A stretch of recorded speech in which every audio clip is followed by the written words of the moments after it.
have to say that I was quite lucky. The first organisation that I joined was led by 2 females.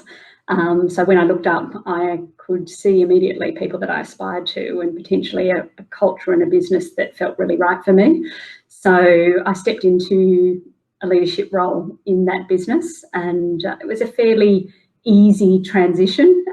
I was surrounded by males and females, but in all my meetings and in all my interactions, they were very comfortable. So I probably didn't have to deal with some of the bias and some of the more male-dominated challenges that you sometimes find in organisations. So I say my introduction to leadership was probably an easier one than I think some of my peers and my friends have potentially had.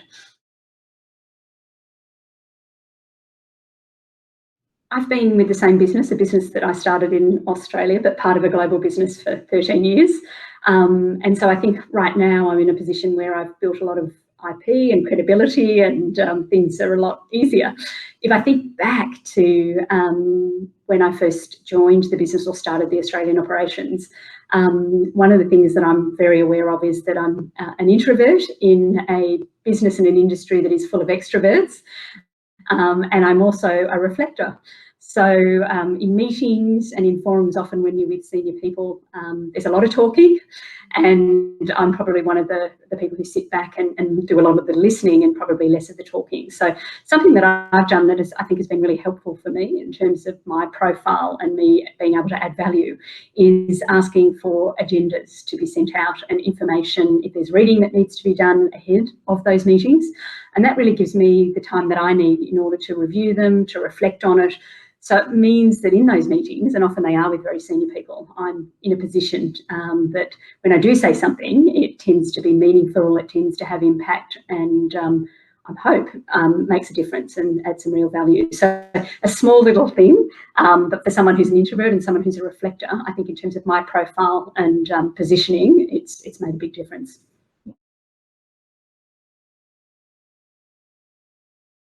Look, this is something that's really important to me. I think from the outset, it's about hiring a diverse mix of people.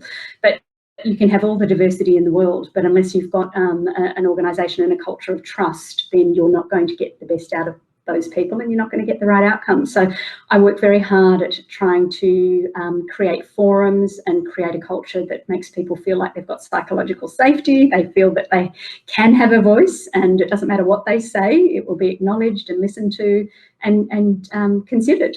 So that's something every day that I try to do. And look, just to be sure, I create lots of different forums for people to give feedback and to share their thoughts, whether that's in town hall meetings, focus groups, anonymous surveys, one-on-ones with people regularly right across the organisation.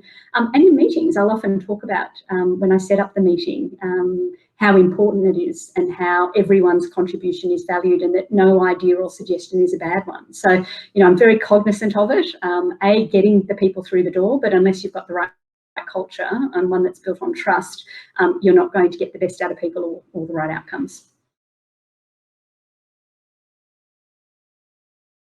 Look, probably being able to build a business that I'm really proud of. You know, I've had the luck and well, not the luck, but the joy of doing it with someone who I have a huge amount of respect for and who brings a completely different set of strengths.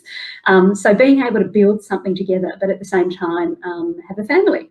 And look, at times that has been challenging, trying to be, you know, a good mum, a good wife, and build a business that goes through ups and downs. But I think on the whole, I can look back and feel proud of the business that I've developed, but also the beautiful family that I've also got.